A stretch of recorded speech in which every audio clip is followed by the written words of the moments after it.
Hello, my name is Versailles, and this is the champion profile for Fiddlesticks. Some notes: we'll be talking about Fiddlesticks from at least a 3-star and champion level 30 perspective. Typically, I have a lot of expertise when I talk about champions, and I've almost exclusively played Fiddle since its release, and I'm not sure I know anything. So take anything I say with a grain of salt. It's rather new, and the playstyle is so different that I'm not sure we've figured out quite everything about it yet. So, yeah, things might change. I also currently have Fiddlesticks at a 5-star, but I was able to complete the Lysandra adventure at 3 stars and with no epic relics, so you can check out that video if you would like. And as always, I know absolutely nothing about the lore. So we're going to be using the term mill a lot, or possibly accidentally. In Runeterra terms, it is called Terrify. And so let's talk about what is mill. Milling is when you put a card from a deck into their graveyard discard pile, or in Legends of Runeterra terms, you obliterate it. And the term mill comes from a card in Magic the Gathering called Millstone, which is a 2-cost artifact, and I guess a landmark is kind of the closest thing to that in Runeterra. And when you pay 2 mana, you could put the top 2 cards of a player's deck into their graveyard, and the term got so widely used that it became a keyword in Magic the Gathering. In Runeterra, like I said, it's called Terrify, and how it works is you obliterate X cards from the top of the enemy deck, activating any traps on them. So this is Fiddlesticks. It is the Ancient Fear. It is a scarecrow, so it has no gender. It is a 3-cost 7/6 Runeterra champion with Fearsome. The card reads, game start, plant me as a nightmare deep in the enemy deck. When I'm summoned, grant enemies 2 gloom. The level up is the enemy deck has 15 or fewer cards. And since nightmares are new, let's go over those as well. A nightmare is a trap, and when it's triggered, your enemy summons a unit from your nightmares. If it's a champion they have or their board is full, they create a copy of it in hand instead. I feel like the wording is a little confusing. Basically, if your enemy triggers a nightmare, it's going to create that unit on your board or into your hand. And that's all it does. And then it along with Terrify are the core of Fiddlesticks gameplay. And then when Fiddlesticks levels up, the card changes to when I'm summoned or attack, grant enemies 2 gloom. And so the only change is that instead of just when it's summoned, it's also when it attacks, you grant 2 gloom. And this is a really powerful effect. You can't manually summon Fiddlesticks from your hand unless it's already been triggered as a nightmare. So, yeah. So, despite the fact that it is a low-cost champion, you're very rarely going to play Fiddlesticks. Normally it'll be summoned from a nightmare, or if it ends up in your hand, it's going to be because your board was already full. Fiddlesticks' champion spell is called Crowstorm. It is a 7-cost slow spell that grants all enemies 2 gloom and terrifies 2. And at champion level 12, this becomes a burst speed spell instead. And despite its cost, Crowstorm is a very good spell. Most of how I build is around playing this spell as much as possible. This is Fiddlesticks' starting deck. It has 2 copies each of a bunch of things. Lurking Nightmare is the first card. It comes with Shadow Totem, which is play a summon an ephemeral copy of me.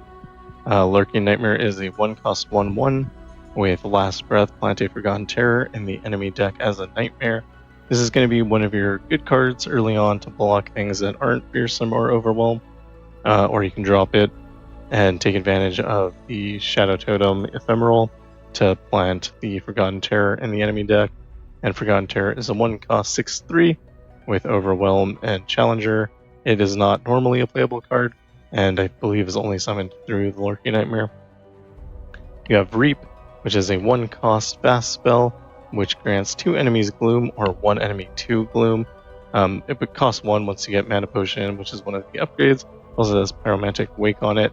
I find I use this early to either remove something that might grow or to protect my units when I'm doing an attack with impact, or just, yeah, to trigger Pyromantic Wake to terrify using Fiddlesticks' 3-star Constellation, which terrifies whenever you do damage to the enemy nexus. You have Arachnoid Horror, which has Horrific Vision. This is the 2-cost 3/2 with Fearsome. Plant 2 copies of me as nightmares in the enemy deck. And I think this is maybe the worst card in the deck. It's not bad, but I mean, it doesn't do much. You have False Friend, who's a 2-cost 1/3 with Arcane Knowledge. So when it's summoned, you draw a spell. It has Fearsome and Impact. It has Attack. Give enemies -1, -0 this round. That isn't that good on a higher end content because it just isn't enough to make a difference to let the Fearsome actually hit. But in lower end content, that is good. I find the best part about it is that it draws a spell because Fiddlesticks' spells are very good with Reap and Crow Storm. And you also get a guaranteed damage through that impact to trigger the 3-star ability. You have Fiddlesticks, of course. You have Shallow Siren, which is a 3-cost 2/5 elusive, and when you draw a card, Terrify 1. I like this card a lot, but it's actually kind of expensive. With the elusive, you usually get a hit of Terrify, at least. It can also block elusive, which can be really important. And obviously, whenever you draw a card, Terrifies, which is good. Helps you get through the enemy deck. A lot of times, it's a struggle between whether you should play this or something more defensive, though, because you want to get this down on early turns, but sometimes you're just not able to do so. So this card is, I don't know, I'm not sure how I feel about it. It's really good and really hard to play at the same time. You have Baleful Seeker, which is a 4-cost 5/5 with Challenger. It has Strike, plant a copy of me in the enemy deck as a nightmare. It also, if you have the Constellation for it, comes with the Corrupted Gatebreaker, which when you play it, it'll do damage to the enemy nexus equal to its power. I haven't found that to be overly useful because you don't always get a chance to play it, but having the nightmares in the deck as a 4-cost 5/5 or as a 5/5 when you spawn free 5/5s, that's pretty good. And you have Crow Storm, which I think is the linchpin of the entire deck. It is a 7-cost slow spell, grant enemies 2 Gloom and Terrify 2. With enough levels, you get Stopwatch on it, which gives it Burst. So it becomes a Burst, grant 2 enemies 2 Gloom and Terrify 2. I find this is one of your primary tools in milling the enemy deck. It's why I use Chemtech Duplicator. Also, applying that much Gloom to your opponents does tend to clear the board out even on higher level content. Very rarely is it going to feel bad to play. So yeah, it's pretty good. I find this to be how you play Fiddlesticks a lot of the time. And then you have the Dread Harvester, which is an 8-cost 5/5 with Fearsome. Play kill a unit, round end, Terrify 1 for each unit that died this round. This comes with Double Time Watch, which round end reduces its cost by 1, and Warding Charm, which gives it Spell Shield. So a lot of times you'll want to play this around like round 4 and remove like the biggest enemy threat, and you can also choose to sacrifice a lot of your units, like perhaps on a block in that same round, and then you'll just terrify a bunch of units. So, and it's also like a pretty good blocker in itself because of the 5/5. So, pretty good card, but you don't always get an opportunity to play it just because of how expensive it is, even considering the Double Time Watch. And that is Fiddlesticks' deck. This is Fiddlesticks Constellation. It goes off the screen. Its 1-star is Nowhere is Safe 1. Round end, Terrify 1 for each time an ally struck the enemy nexus this round. Its power's not that good because you have to strike the enemy nexus. The 2-star is They Are Close. +1 starting mana, game start. Plant 3 copies of random followers from your deck in the enemy deck as nightmares. This makes it so that every round you actually don't know what is a nightmare in your opponent's deck, which is exciting. Sometimes it's good, sometimes it's less good. You have Nowhere is Safe 2. Round end, Terrify 1 for each time you damage the enemy nexus this round. This is kind of the core of the deck. This way you can deal damage with impact, you can deal damage with reap, you can deal damage with like a blade's edge or explosive entrance. Just anything that you deal damage with, you're going to be triggering this power, and it's going to terrify, which will help you obliterate your enemy's deck and also get to your free cards and your fiddlesticks. You have a Star of Bounty, which is +1 reroll, +100 gold.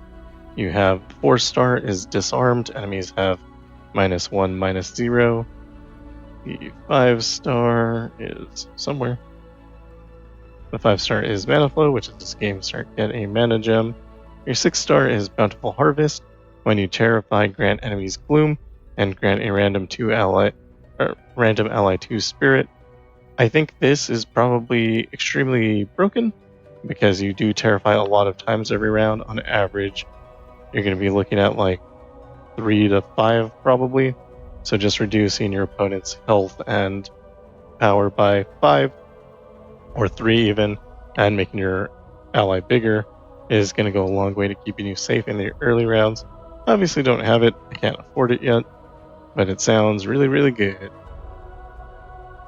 The Star of Blessing is Baleful Seeker has Corrupted Gatebreaker, which is on play. I strike the enemy nexus. This is okay. The problem is that it's on play, which you don't always play that card. Star of Legends is your support champions have Corrupted Gatekeeper or Gatebreaker. I don't know what I said last time. Which again, same. You do tend to play your support champions probably more than you play the Baleful Seeker, so this one's a little better, so I'd probably go that way if you wanted to unlock, and that leads you to your 5-star anyway. Star of Discovery is followers you acquire in Adventures Have Dreams of Yordles. This power is incredible. The +1 helps you deal with like fearsome blockers, and the impact lets you attack with whatever. Even if you lose your unit, you still do a damage, which triggers a Terrify, which will also trigger the Gloom and plus Spirit if you have Bountiful Harvest. So this power is actually quite incredible. Our Star of Wonder is Forgotten Terror has Immortal. I actually don't know if this is super important or not. Obviously you haven't chosen to get it yet, but usually by the time you get Forgotten Terror out, I feel like you've already won the game, so this, I don't know that it would matter, but I mean, maybe. And then you have your gemstone powers, which are Celestial Legends. Your support cards have an additional item, Celestial Insight 100 XP for Runeterra champions, Celestial Bounty plus 50 starting gold for Runeterra champions, and Celestial Fortune plus 5% to find epic items and powers, +1 to find legendary powers. And of course, as always, gemstones aren't real, and that is Fiddlesticks' Constellation. Now the overview. So my competence with Fiddlesticks, I don't know. I think I'm pretty good with him. I was able to do every piece of content with it. But yeah, I really have no earthly clue how good I am at this or not. Champion Reliance is going to be, so there are 2 basic builds you can do, like a kind of control build and then a pay-to-win version that uses a bunch of pay-to-win epic relics to do a lot of damage really fast. And all of those instances of damage do a Terrify, and that mills the opponent's deck very fast. In the pay-to-win version, your champion reliance is very low, and otherwise, I would say it's medium. But you're kind of guaranteed to get your champion at some point in the game as you Terrify all their cards, so it kind of doesn't really matter. The champion will show up when it does, and when it does, it's very good. Your board space is going to be pretty low or overfilled, so there's not a lot of in between. The more your nightmares trigger, the more overfilled it's going to be, and in your early rounds, it's going to be pretty low, and you're not going to be able to spend too many units for at least like the first couple of rounds usually. Your hand space is going to vary between low and overfilled for the same reasons. As soon as you start triggering nightmares and your board becomes full, your hand will also become full with nightmares that you can't play or that just spawned in your hands because your board was already full. Otherwise, sometimes you can actually run out of cards or get close to that. Your cards played per turn is usually like 1 or 2, not too many. Your safety is going to be medium to low in the early game, and then very, very safe as soon as Fiddlesticks gets on the board. So, yeah, in your early game, you don't have a lot of good protection. You have like your lurking nightmares, and that's honestly just not good enough. Your turn to win is going to vary between probably 4 and 7. You do need to start triggering all the Terrify before you win the game, even if you're obliterating your opponent's deck very quickly. Still probably going to end up around 4 to 7, depending on what level of adventure you're playing. So on the harder adventures, you're going to be looking at 4 to 7. Maybe in the easier adventures, you can do it quicker than that. Your win condition is to either obliterate your opponent's deck or to fill your board with free units and remove the opponent's board with gloom and then strike. That's kind of consistent no matter how you're doing it. Occasionally, you'll just create enough free value that you attack and the opponent dies, especially if they have low amounts of Nexus health. But for any of the higher level adventures, that's not going to be true. The speed is kind of slow, so medium for pay to win and slow for control. Like I said, you're going to be winning around turn 4 to 7. And the power is a 10 out of 10. Fiddlesticks is incredible, especially if you get some of his extra stars, and as you hit the extra mana gem, that really helps a lot. And the fun level is a 10. I've been having an absolute blast playing, and yeah, I love it. It's one of maybe my favorite champions so far. I like the mill archetype, and I also think all the games are kind of unique because you're not sure what nightmares are going to go into your opponent's deck, and it's just really, really fun. The deck strengths, once the deck gets rolling, you basically can't lose at that point, and it's easy to switch between trying to strike the enemy nexus or trying to mill them. Usually, when you're about to finish them off with one method, the other method is also completely viable at the same time. So a lot of times their deck will be out of cards and then I'll strike and win, or I'll have enough power to strike and win, but they will have ran out of cards. So it kind of just varies, and that versatility is really nice. And then Fiddlesticks is usually summoned for free, and when it's summoned, it applies 2 Gloom, which is extremely powerful.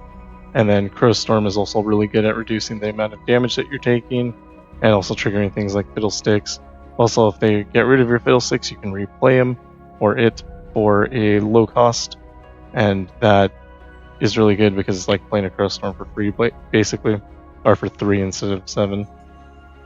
The deck weaknesses are the early rounds can be very difficult, since everything you want to do costs a lot of mana. You also might need to save your units for blockers, but you do want to be attacking with them so that you can proc your Terrify, and you don't want to block with something like Shallow Siren since it's one of your Terrify engines.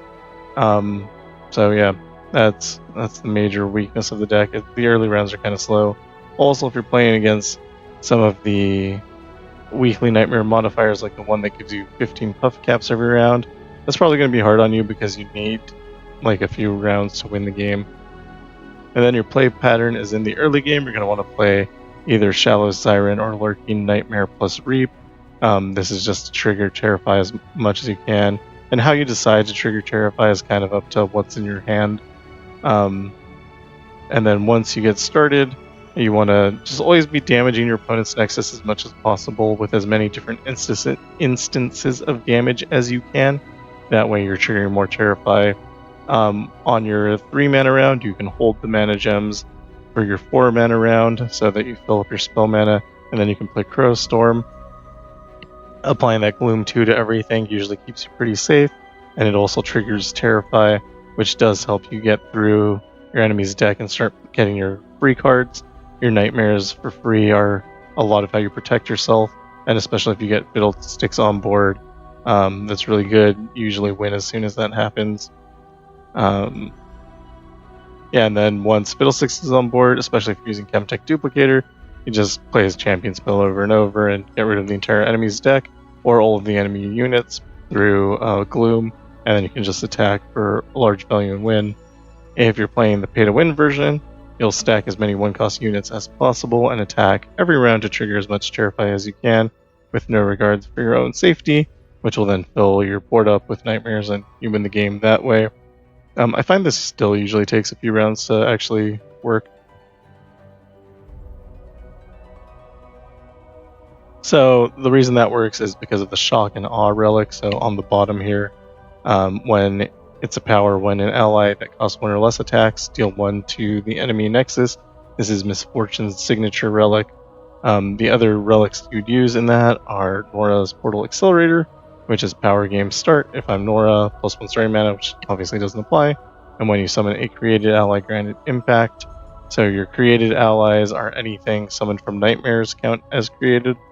And then you would use something like Spirit of the Buru to give yourself Overwhelm, Quick Attack, and Fury so that you can attack and maybe the Overwhelm will hit over.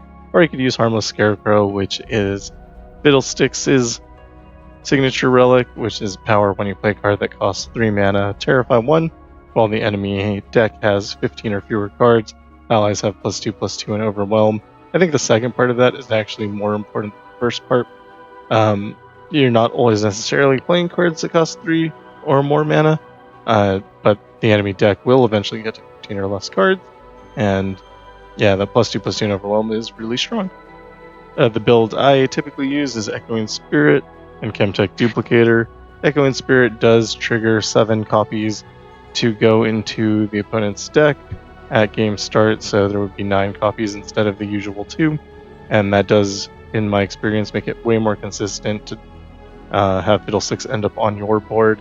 It typically happens quicker, because if you only have 2 nightmares, then it could be on the bottom 2 cards, but if you have 9 nightmares, it's likely to be on higher cards.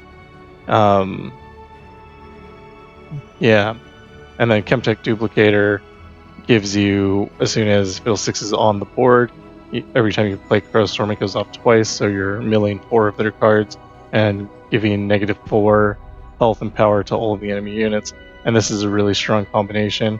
Another thing you can do is Grand General's Counterplan. You'd probably replace Echoing Spirit also with like Chemtech Duplicator, or if you don't have Echoing Spirit, you can use Chameleon's Necklace. So yeah, but the whole concept is basically play Fiddlesticks, play Crowstorm, or get Fiddlesticks on the board and play Crowstorm. You can use Crowstorm to get to him as well, and the more copies with Echoing Spirit means that you're going to end up with a lot of those in your hand. It's going to flood your hand, but that's fine because the spell is really good. And it does also make your champion spell cost 1 less, which is important because then it's just safety in 1 mana when you're playing Crowstorm, and you can play it for 6 instead of 7, which is good.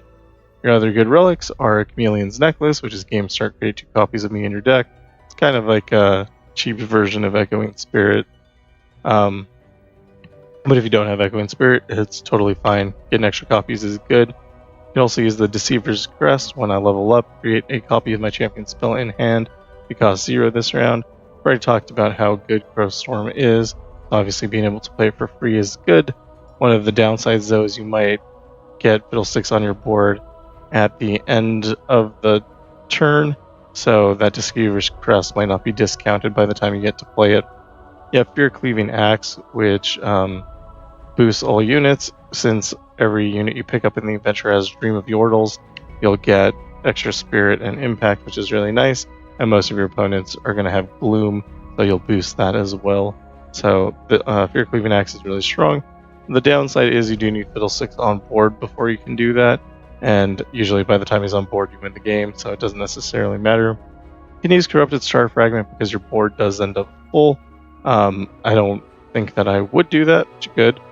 You have Archangel's Staff, which is around start refill your spell mana. Same problem as Fear Cleaving Axe, you do need Fiddle on board before you can do that. That said, you are trying to cast a really expensive spell every round, so having free mana is good. You have Loaded Dice, which just gives you 3 rerolls, so I'll often do Echoing Spirit, Chemtech Duplicator, and Loaded Dice. Fishing for good powers is really strong. You have Stalker's Blade. When I'm summoned, strike the weakest enemy. It has obviously good applications. You'll get Fiddlesticks usually for free, and then it'll kill a unit probably. The Beast Within is basically the closest thing to Harmless Scarecrow in the free-to-play pool, and it gives allies Overwhelm, and if they have a subtype, they get +1/+1. I think the only subtype thing you have is the Arachnoid Horror plus whatever you pick up in the adventure. So that part might not necessarily work. But giving everything Overwhelm does let you hit the enemy nexus, which does trigger Terrify, which is the point of it. And then you could also use something like Stack Deck. Since you don't have to worry about getting your champion, you can put more cards in your deck than usual. So power allies have +1/+1 for every 12 cards in your deck past 18 at game start. You're able to fill your deck and give everything +1/+1, and you get that up to +2/+2, 5/5, depending on how much gold you end up spending. It could work. I again think Echoing Chemtech, and then either like Loaded Dice or Harmless Scarecrow, or even Grand General's Counterplan is just going to be way better if you don't have the pay-to-win option. Pay-to-win option is really good. Spirit of Buru isn't necessary. You can switch that out for other things. But yeah, I think that is actually the best build, which is unfortunate because it's pay-to-win. And then there are some relics that just don't work with Fiddlesticks. I don't know if these are bugs or not. I'm guessing not. I have Starforged Gauntlets, which is if I'm Titanic, +1 starting mana, and that just does not work, probably because all your Fiddlesticks are in your opponent's deck at game start, and then this just doesn't, the game doesn't know that it has the plus, because you need to give it like a +1 attack for that to trigger, and I think the game just isn't aware that it has +1 attack. And then you also have Frozen Tomb, which is game start, summon a Stormcarved Spire with countdown 4 summon me. Normally this puts your champion in a landmark, which then will trigger around round 4. This just does not work at all. And for powers, you have your mana powers. So Perfected Mana Flow. Sorcery is really good. Again, you're trying to play really expensive spells all the time. Unlimited Power is extraordinarily good. Your first spell each round costs 10 less. This makes it so that you can play Crow Storm for free. You also have Spell Slinger and Alternative Power Source. Alternative Power Source, same as Unlimited Power. Basically, as soon as you can start playing it, you'll get a free one every round, which is great. For defensive powers, you have Little Buddies. Making free units is good. Also, you can attack with them if you are able, or if your board's starting to get full, and extra damage that you do it triggers Terrify, so it plays 2 roles. And then you have your normal good defensive powers, Hold them off, Treacherous Terrain, and Urumi Shield. Since you do play a fair amount of spells, healing 1 is good. For your offensive powers, of course, you have Duplicate, which is amazing on everything. Super importantly, you have Explosive Interest. When you summon an ally, deal 1 to the enemy nexus.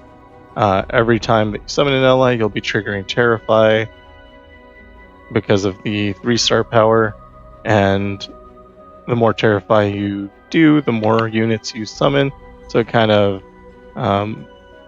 hits double. It's really good. You have Bouncing Blades, which of course can trigger Terrify if you attack the enemy nexus. You have Spell Burn, which does the same thing. Out of these, I think Explosive Entrance is the best one. And you have Explosive Finale. When an enemy dies outside of combat, deal 4 damage to the enemy nexus. Since you can do a lot of gloom, you can trigger this pretty easily. And then all of those triggers also trigger Terrify. And then your other good powers, of course, you have your legendary powers, Unyielding Determination. This helps your safety a lot. You have Level Up. Since you don't care about getting your main champion, having just 10 random champions isn't bad. You have Undying Legion. That's just kind of always good. And then Sharing is Caring is when you summon an ally, grant its keywords to all allies, because you get Dream of Yordles on everything that you pick up during the adventure. This stacks up a lot really quickly and is actually kind of incredible. It's way better than I thought it was going to be. You also have Evolution. A lot of your things have keywords, especially if you get Dream of Yordles. Doesn't have Spirit and Impact. They have +1/+1 for each keyword. Bagel Dust, Stash, and Sprinkle Like I said, all of your nightmares do count as created, and also Lurking Nightmare creates a card, so this helps a lot.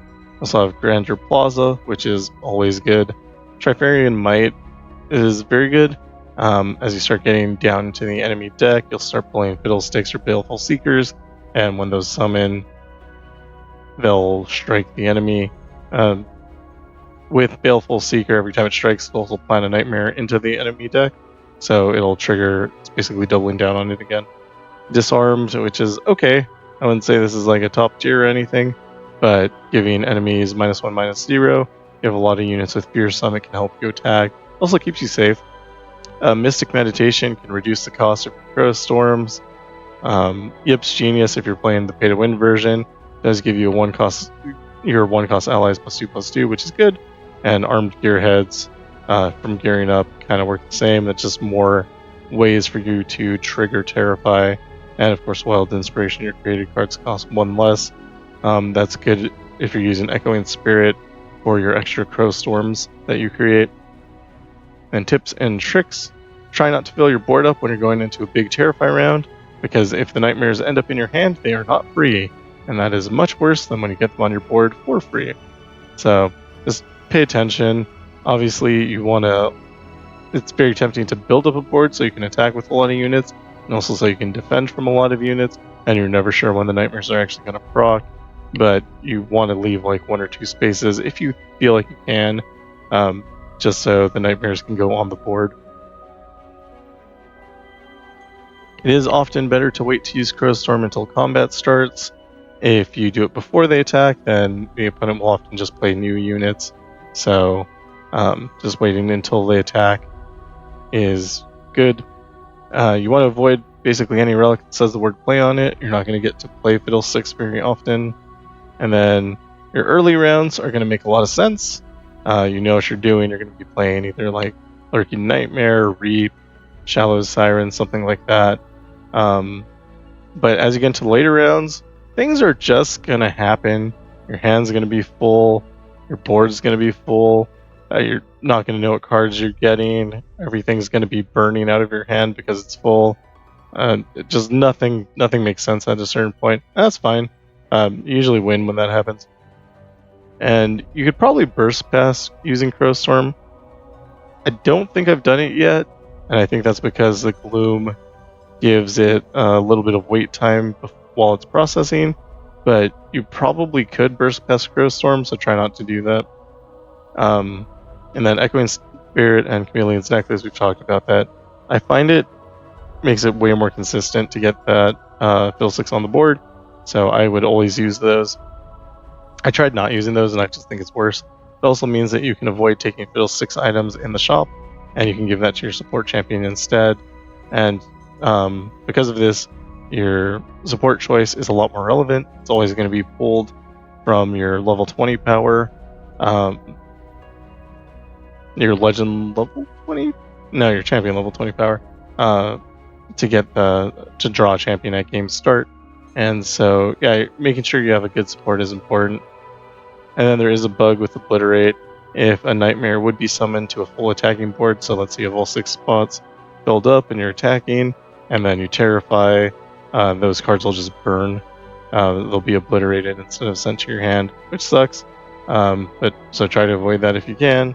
Usually if you're attacking with a full board, though, you're probably winning anyway, so it's not too important. But there have been games when Fiddlesticks just didn't exist, even if we've gotten our opponent to 0 cards in their deck, and that kind of sucks. And then we have my guess at the lore. Fiddlesticks, I know, is a scarecrow, and is called the Ancient Fear, so which makes sense as a scarecrow. I don't know if I can actually guess further than this. I don't know why he has keys, or it has keys, or it has claws. An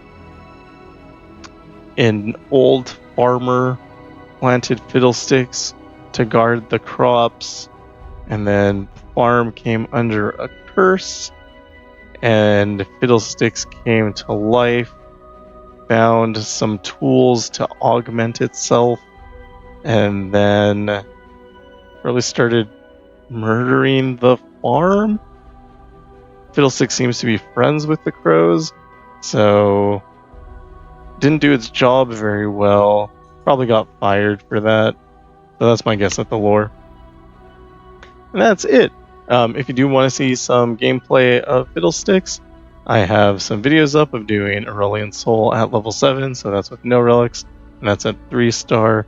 I also have Fiddlesticks at doing Lysandra, I think at level 30, with no epic relics, and then I have another gameplay of Aurelian Soul, and I'll probably put up a video of Fiddlesticks with the pay-to-win build, just so you can see what that is, and I'll do that against like the 6.5-star Ancient Fear. I also have one with 5-star Fiddlesticks against the Ancient Fear adventure, so you can look at any of those if you just want to see gameplay on kind of how I'm thinking and what I'm playing and why I'm playing it. And I hope all of this helps. Like I said, I'm not sure I understand Fiddlesticks enough to say that I'm an expert at it, even though I've played a ton of Fiddlesticks. But yeah, this is generally my feeling, and it's worked so far. Like I said, I've done every level of content with Fiddlesticks, and it's felt pretty good. I think this champion is amazing, super fun, and I hope that we get more champions that have this sort of uniqueness in the future. Anyway, thank you for watching. If you like what I'm doing, like and subscribe, and I will see you in the next one.